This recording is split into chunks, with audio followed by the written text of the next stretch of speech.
Imagine turning your unique passions into a pioneering business where kitchen scraps become garden gold and laughter ignites a movement for sustainability.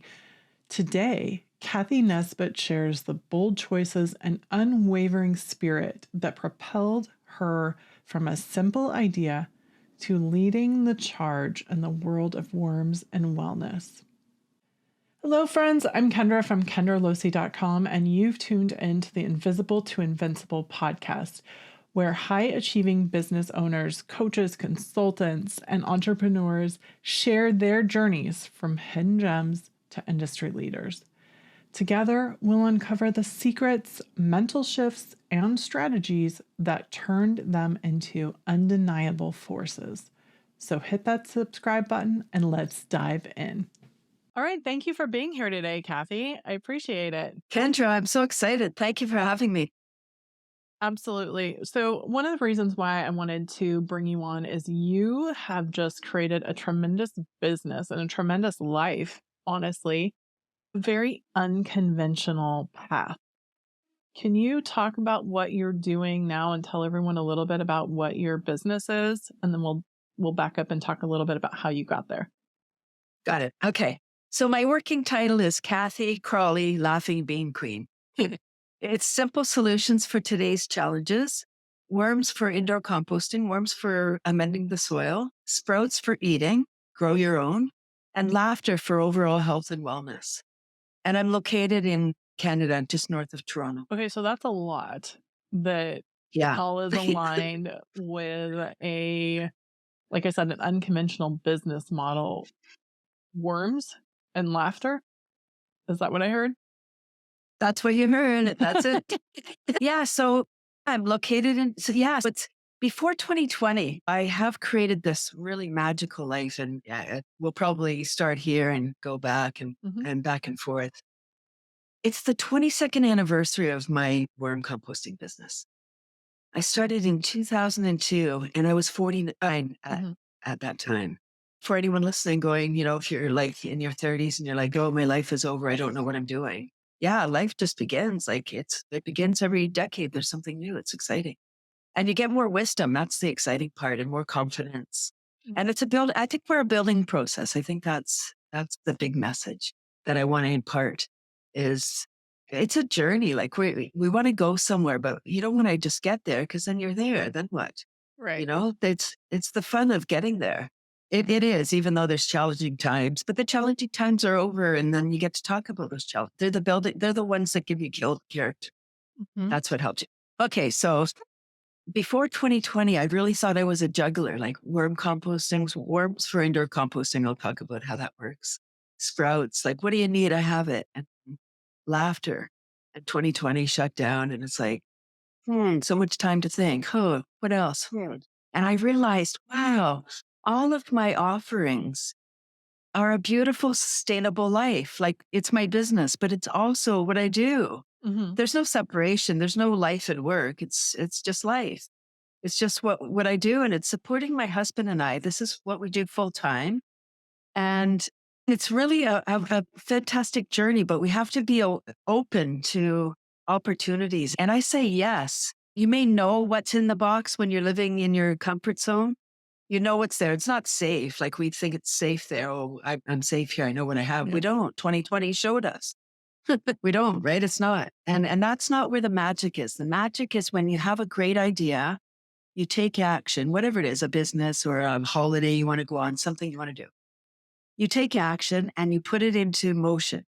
And it's starting. And then you get that, and that fear thing comes up. That fear monster takes over your thought process and sabotages you. And you think yourself out of things that could be magic. Like you're like, oh, I better not. I know what I have here. I'm safe. No, go. When I'm letting you know that when you break through that, every time I've had that feeling and I've been courageous enough to break through, something beautiful happens. It's like you go from a gray day to you break through and it's sunny. It's like, oh.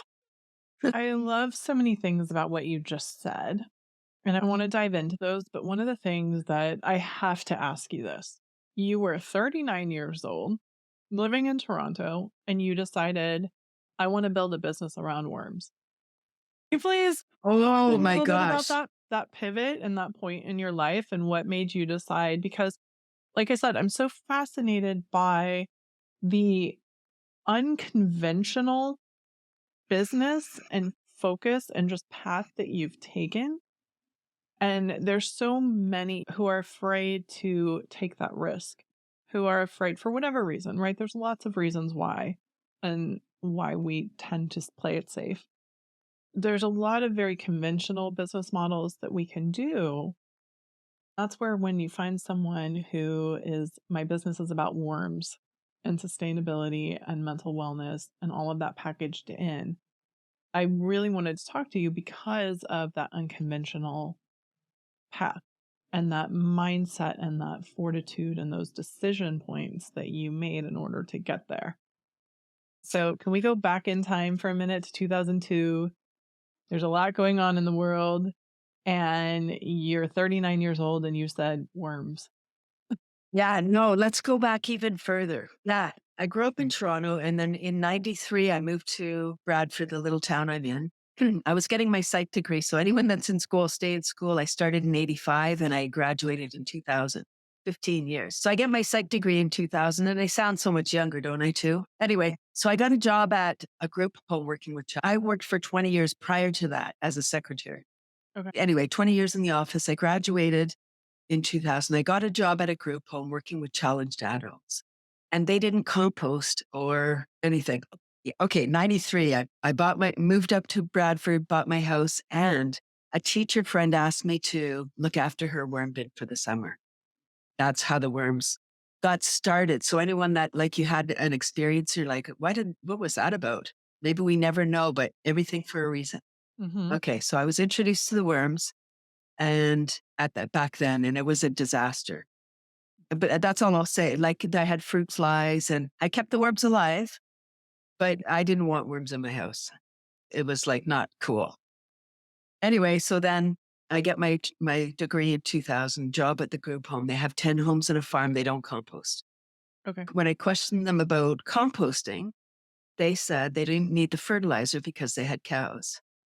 It was the first time that I realized, wow, people don't connect what they do. They're creating all this food waste Mm-hmm. and they're paying all that money to get rid of it. Mm-hmm. Like when you can, like the worm, like composting is alchemy, turning like garbage into gold, right? Like it's how nature intended, returning the nutrients back into the soil. It's not rocket science.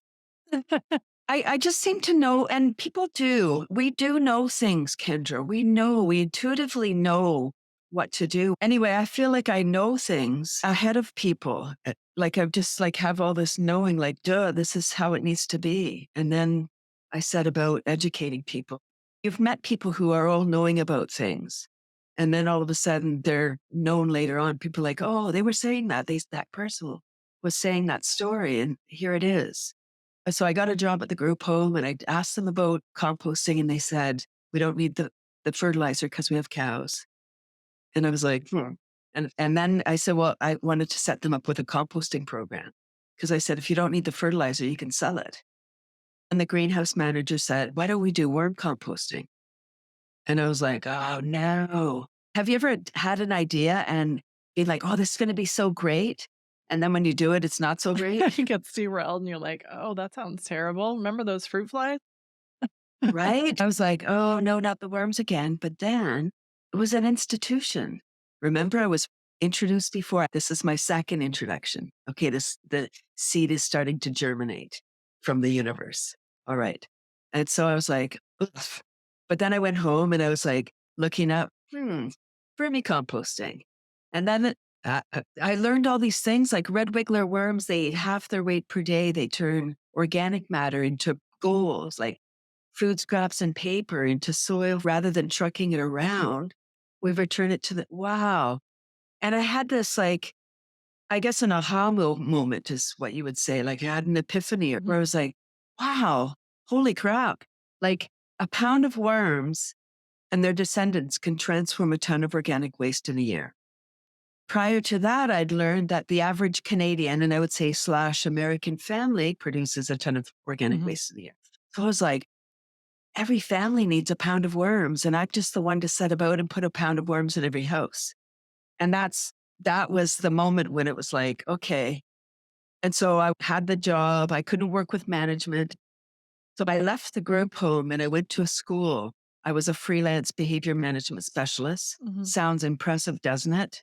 Mm-hmm. Yeah, it doesn't fit on a business card. And freelance means no safety net when you're injured. Right. And I got injured. Right. So that was part of the plan for the universe. Right. I had my introduction to special needs and I thought I'd come home, Kendra. I met those people and I was like, oh my gosh, this is where I belong. There's no judgment. If you treat people with respect, they treat you back with respect. Yeah. It's pretty simple, but as a basic guideline, you don't see it that. So I loved that demographic and I was sad to leave there, but I couldn't work with management and they were squashing me. So I went to work at the school. I was chasing the money. I got stupid amount of money. And then when I got injured, like they didn't care. They were like, well, you're replaceable, right? You're just a person. And I came home from work.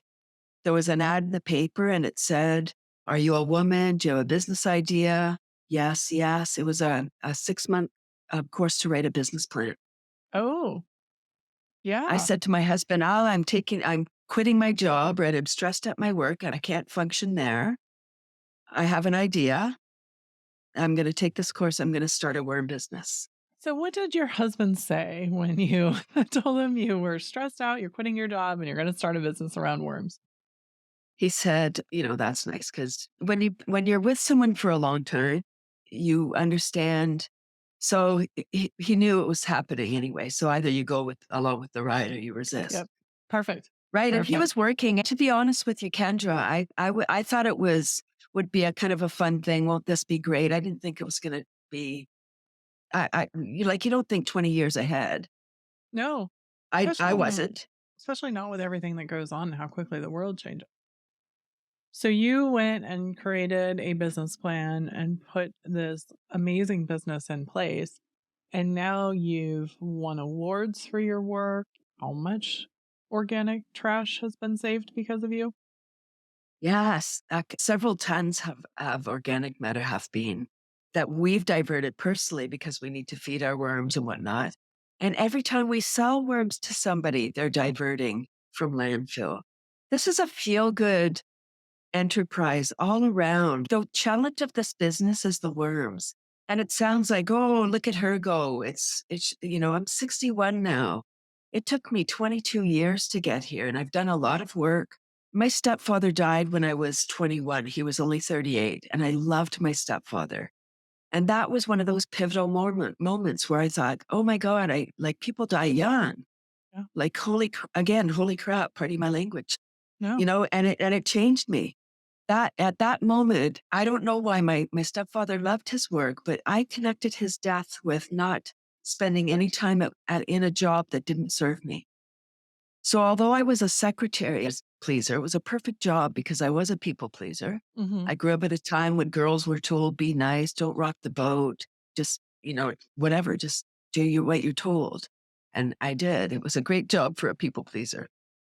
Right. Yeah, And that served me. I don't want to belittle that because that was so beautiful. I worked 9 to 5, had my nights off, had my weekends off. I got paid a good amount of money. I had pension benefits, right? I had the whole package.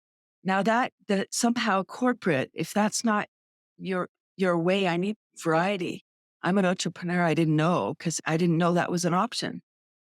Just anyone listening, like if you're not happy in your job, we only have one life this go round anyway, right? We only have one time. Bob Proctor said, most people play a supporting role in their own life. Like be the lead. It's your life. Don't always be looking at other people and saying, I want that. That's not what you want. What do you want? Like you might want something similar, but what do you want? We really need to look at what we want and then take steps. Like if not now, when? If not you, who? And really when you step out and you take a risk and you break through that fear, because fear is just the unknown. It's an illusion. What are some of the, and I once again, everything you're saying is absolutely what I tell my clients and what I talk about as well, because there is There's no one right path. And the more options we have, sometimes that actually holds people back when you look at all these options. Because what if it's a fear of what if I pick the wrong path? But no path lasts forever because you can change, you can pivot. I pivoted my business last year and it's been amazing ever since. So it's understanding what works for you. And it does require some of that deep work that I think can bring up good and bad. But ultimately, once you go through it, you're going to be on a clearer path and know more about yourself. So when you decided worms and sustainability, in 2002, what were some of the mental barriers or limitations in your mind that you needed to push through in order to, one, build a business and two, grow it to the level that you have? Yeah, wow, great question. Well, I kind of set forth, I didn't know about business. Mm-hmm. I took a business course, and I recommend everybody to do that if they don't have people in their family and stuff. The barriers were that you don't know how to price what you're offering. Like pay attention. So what happened to me in 2002, the landfill for the Greater Toronto area closed. And we started to, like, Canada's a huge country, second largest in the world. And although we're a large country, we couldn't find a place to site a new landfill. And we started to export our garbage to the US. 1,000 trucks a week. Like what? No. And I had a solution. So Toronto, 6 million people, half live in condos, townhouses without space to do outdoor composting. This is a solution for that. It's for the condo dwellers. It's indoor composting with worms. So I set about thinking everybody needs this without realizing in business, people don't buy what they need. They buy what they want. And not maybe in a couple, maybe one is avid, environmentalists and they recycle and they garden. And the other one's like, yeah, there's no way. Like you have your little garden, but worms are not coming in the house. Mm-hmm. You can have your little composter outside, but no worms in the house. And so it's kind of there's all these things. And that's why I have a psych degree, I think, because I love people. I did say I got my psych degree. So yeah. I love people and why they do stuff. And yeah, it's fascinating to me. But so I set forth thinking, this is not, it's going to be so easy, but everybody needs this. And luckily I'm an action taker. And like tip number 2, take action. Like when you get an idea, take a step, because we get ideas all the time. When you get that fired up, whatever it is, write it down, at least write it down or put it in your phone or whatever, because that will kind of pin it there. So then you're like, okay, a reminder, you'll see it again. So I'm going to go back for a second. Good. We talked about the mindset. One of the things that I thought was really interesting that you said, though, is that you definitely had a product that it was hard to convince some people that they need. Right? Everyone needs it. We all know it's better. I live in a condo. Do I have worms on my house? No. How do you convince someone?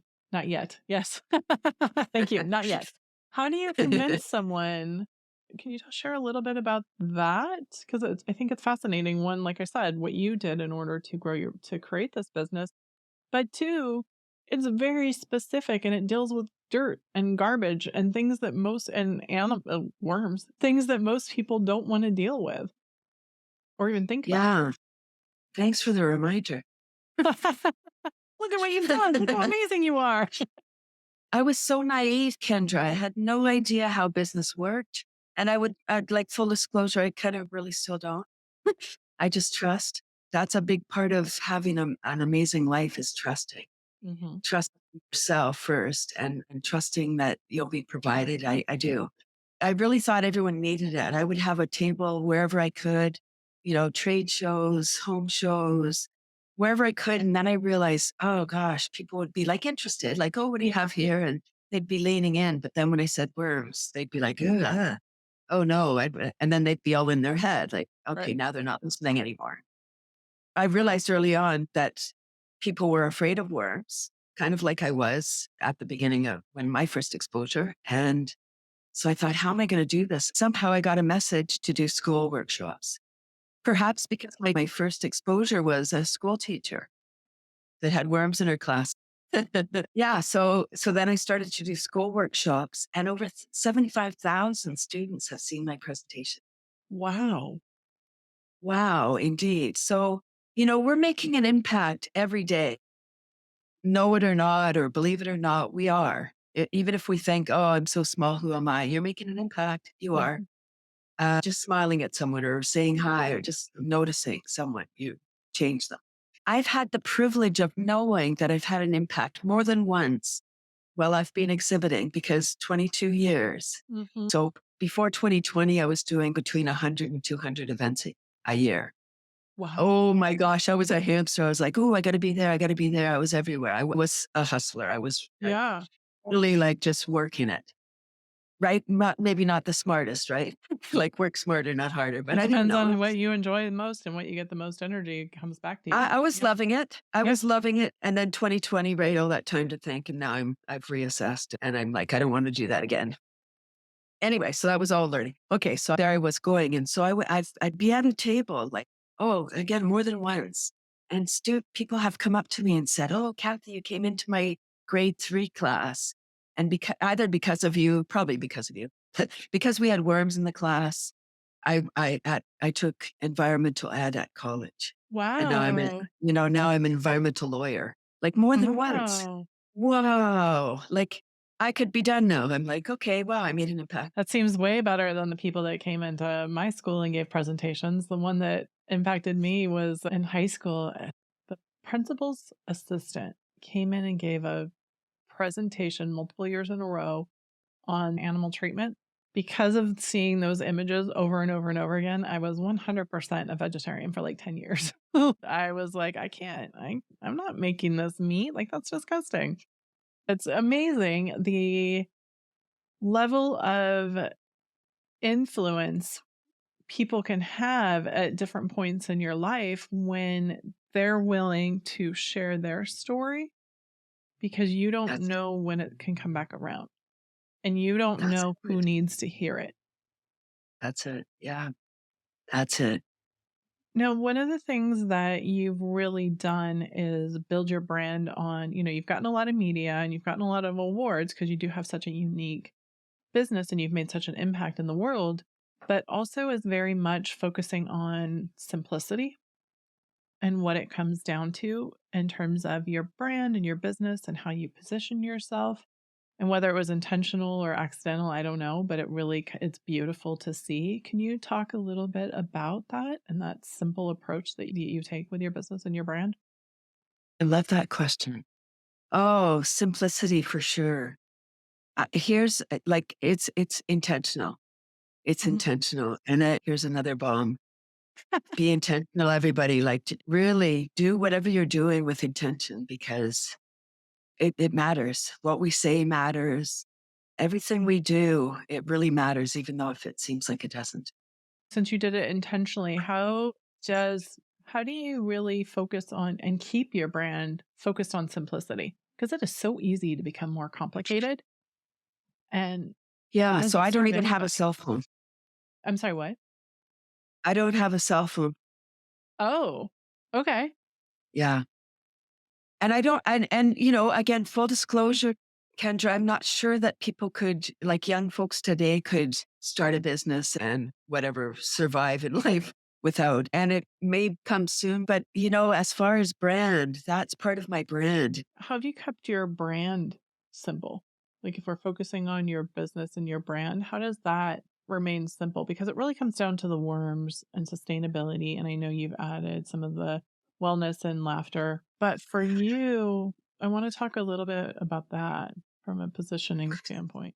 Yeah, it's fascinating. Oh gosh, like there's no manual what I've done. I don't have a system. I'm really like a unicorn, and it's really beautiful. But when people ask me these questions, it's like I have created something, but in the first years, it would have been easy just to not push forward, Hmm.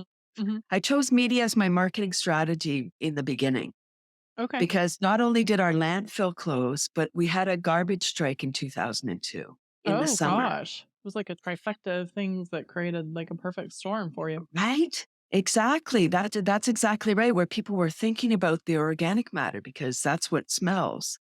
Mhm. So garbage strike, I'm watching the news and people were lining up for hours to drop off their garbage. And I said, those people don't compost. Yeah. Because if you compost, it takes the stick out of garbage, like the end. You're not going to spend 3 hours lining up.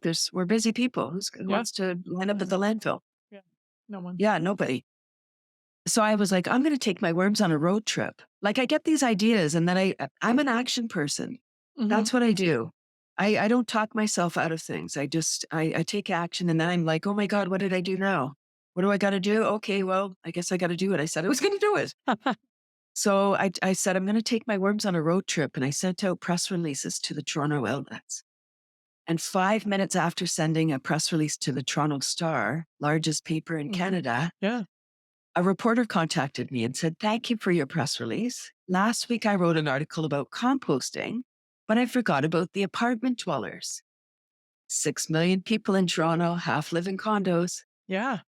Half the people can't compost, outside Right. traditionally, Right. Yeah. conventional Yeah. composting. Yeah. So he said, when you're done at the transfer station, come down to the Star. I want to interview you. And I was like, I mean, I could go right to the Star. That was my goal. That's what I intended. But then I was like, I'm curious. I have a psych degree. I'm curious about people. So I went to the transfer station. There was about 80 people there. And I was 39. What was I thinking? A woman on her own, like going to face the union? Safety in numbers, like they're safe. They're not, the mob Yeah. mentality. They're Yeah. not individuals. Right. Yeah. Right. I was branded. I have my worm away your garbage shirt on. Anyway, so there's 80 picketers there. There was a private investigator recording, and he was hired by the city to record in case there was any skirmishes. Mm-hmm. So I was like, okay, at least it's being recorded if something happens. And I feel like I was divinely guided to do that because I don't like confrontation. I'm not sure what I was thinking. I had my blinders on, I think, that I was just like, okay, I got to go educate the people. And I didn't think about my safety. Because if I thought about it, I wouldn't have done it. I would have been like, oh, that might be dangerous. An angry mob. Yeah, for sure. What do I know what's going to happen? It's a garbage strike, like the people dropping off their garbage. I don't know what's going to happen. That's why it's being recorded. They were shouting at me stuff that I can't say on your podcast. And I was standing my ground. I was like, they said I couldn't be there. And I said, I'm on a public road. I pay my taxes. Get out. Not those words, whatever I was talking Right. about. Yeah. And I'm sure I was like a sideshow to the people in the cars that were waiting 3 hours. They're like, oh, yay, entertainment. Here's the hired entertainer. And I just had a couple of questions for them. Do you compost? Why not? Would you if there was an incentive? And Toronto had an incentive, $25. You could get out a composter or a worm bin. They even had worm bins in the 80s. Like, can you imagine that they were giving out? Wow. I know.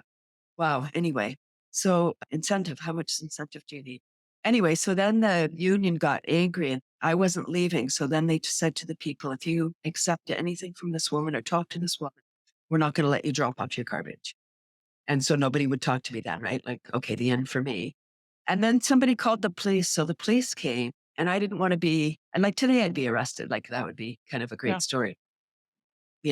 Woman, young girl from Bradford disrupts the union. Right. Yeah. What fun. But I laughed. I didn't even talk to the police. I just laughed. And I went to the Star and had my first article in the Toronto Star, July 18th, 2002. Oh, I call up my husband. I'm like, yeah, I got an article in this Toronto Star. And he said, that's nice or something. I'm on my way home. I just got downsized. Like that same day.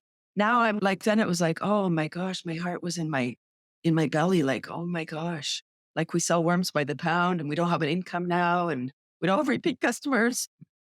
Like this is disaster, right? And that could have been the end. That could have been like, okay, well, oh, well, so much for that. Yeah. Mm-hmm. I was like, no, I'm in it now. I'm here. Isn't it fascinating? Like what a trip. That's We never know. amazing. It's amazing. Just those situations and those places where sometimes we find ourselves in and we can take the safe paths, or we can say, you know what, this is something that might give me an opportunity towards something I want and something I believe in. because absolutely your purpose and your passion come right through the screen and right through the audio in terms of what you believe in and the work that you do is absolutely amazing. This is what I want for everybody. I want Yeah. everybody to find whatever it is. Like, it doesn't have to be, I was in a Tony Robbins thing this past weekend, Mhm. and like his free time to rise annual thing. It's not any little thing. There was a Right. million Yeah. people, that thing, that little Yeah. video. Wow. I mean, Who was it that again? really, Just kidding. Tony, I hadn't heard His name it. before. I can't even remember why I brought him up. That you were talking about the advice, what you want Oh, everybody. purpose. Oh, Yeah. that we like, people are like, he said he's meeting people in their 20s and 30s, and they're like so sad and anxious and frustrated. I don't know what my purpose is, and why am I here, and what's my mission? And he said, there's no one mission. Right. Like, there's no one thing. You're living your life, you're doing your thing, you're investigating, you're exploring. Like, what do I like? Do more of that. What do I want?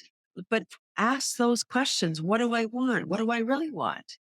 Yeah. And that's how you find. It could be a mission that is life changing. It could be, or it could be something that just changes the life of your neighbor or Absolutely. you.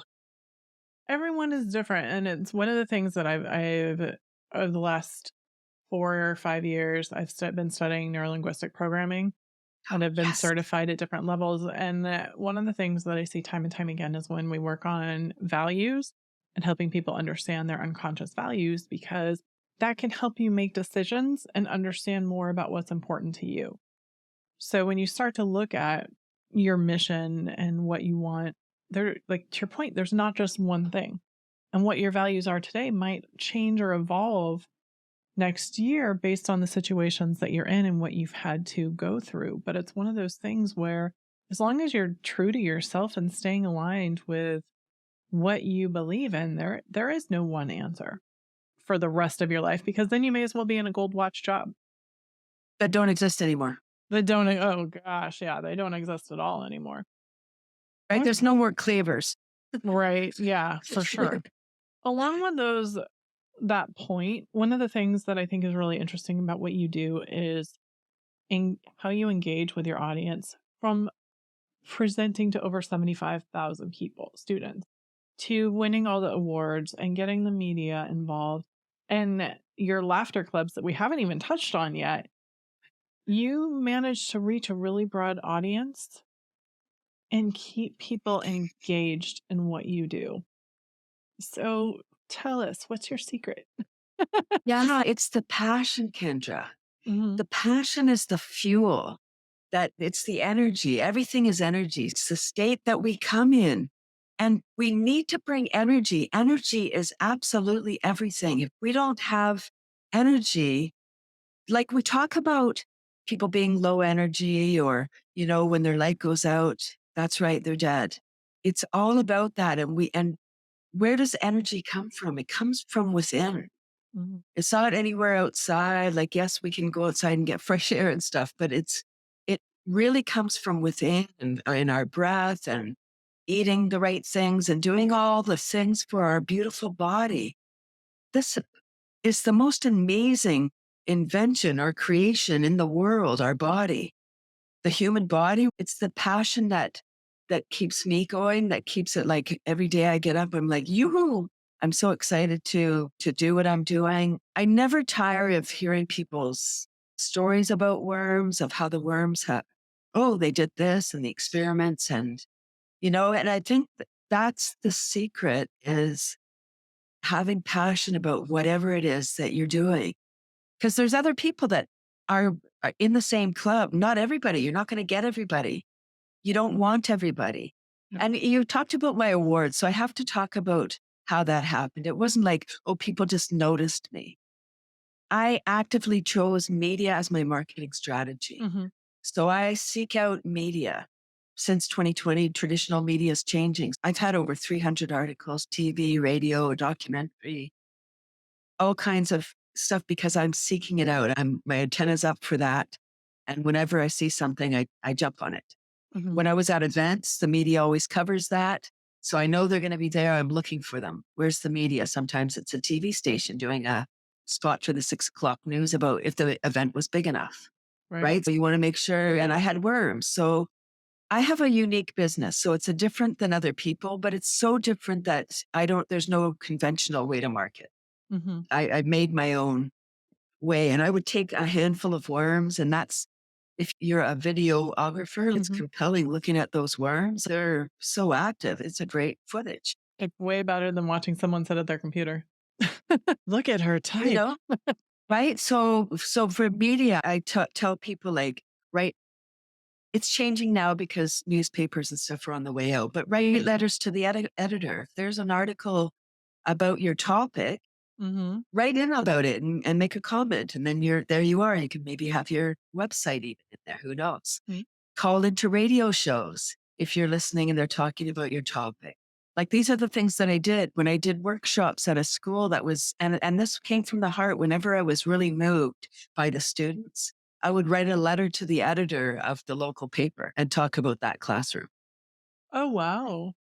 Right? Isn't that clever? Because then it's good for me. And then you get the link, right? That you have the hyperlink that you can share on your social media.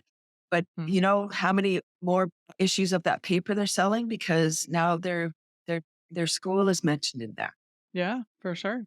There used to be a newspaper called Snapped, and it was started in the next town over from mine. And it actually went into the States and across Canada. But then 2020, there was no more events. And it was a good, feel good paper, just pictures. So it was free paper. It was paid for by the advertisers. So if you advertised, they came to your events. Yeah. I posted all my events in there for free for whatever, 19 years for free. So that was free advertising. Snap would come out, take pictures. And of course, they always want to photograph the person that contacted them. Yeah. And so they're all set up pictures, but who cares? There you are. Your name is there. And sometimes they would ask you a story. So then they tell you a blurb. Of course, I had worms and I have a solution. Right. So think about what is your hook? Like, what is the thing that's going to be compelling? The media is looking for something that's good for seniors, for children, all of the above, or has a solution. Right. I kind of had all three. Yeah. Right. I had a solution to garbage crisis, to our soil, right? We didn't even talk about the soil. North America, we've destroyed our soil. It's true. Right? With corn, wheat, and soy. Our soil is addicted to chemicals, so we need to add the chemicals. This is a way to repair that. It's a long road, but we didn't get here overnight. Right. All of this has been amazing. Do you have any last thoughts to share with somebody who might be thinking, I have my own business and I'm not sure if this is the right direction, or I'm in a 9 to 5 and this isn't my passion, or any of those thoughts that might be swirling around for somebody who's not? Yeah, here's a few. Let's hear it. Can't wait. So take action, first of all. Get a thought, take action, like write it down or do something to put it in place. Look something up, because you don't know what you're going to find. So take action, because they say knowledge is power. Knowledge is only information without action. Action is required. Okay, so take action. It's no for sure unless you ask. That's great. And we need to ask, right? We quite often think, oh, I got this. Oh, they're not going to want to help me. People want to help you. People are just waiting to help you. They just don't know that you need help. And they might say no anyway, but you're right. It's no anyway if you don't ask them. Okay. And that's really big. Okay, take action. It's no for sure. And ask. Yeah. I love That's that. it. That is fantastic advice. So if you've been watching today or listening, there's been so many takeaways from this, and your story and your experiences are absolutely something that I love that you came on and that you were here to share. So thank you for that, Cathy. I really appreciate it. And those of you who joined us today, thank you. And remember, you can find more at kendralosee.com, where we do marketing strategy and coaching. And there's also the Invisible to Invincible lab for mindset and marketing, designed to bring clarity, confidence, and consistency to how you and your business show up. We want you to be fearless. We want you to be passionate. And we want you to understand that purpose that can really be that shining light for you. So come visit me, come say hi, comment below, let us know you were here, and we will talk to you next time. Thank you. Bye.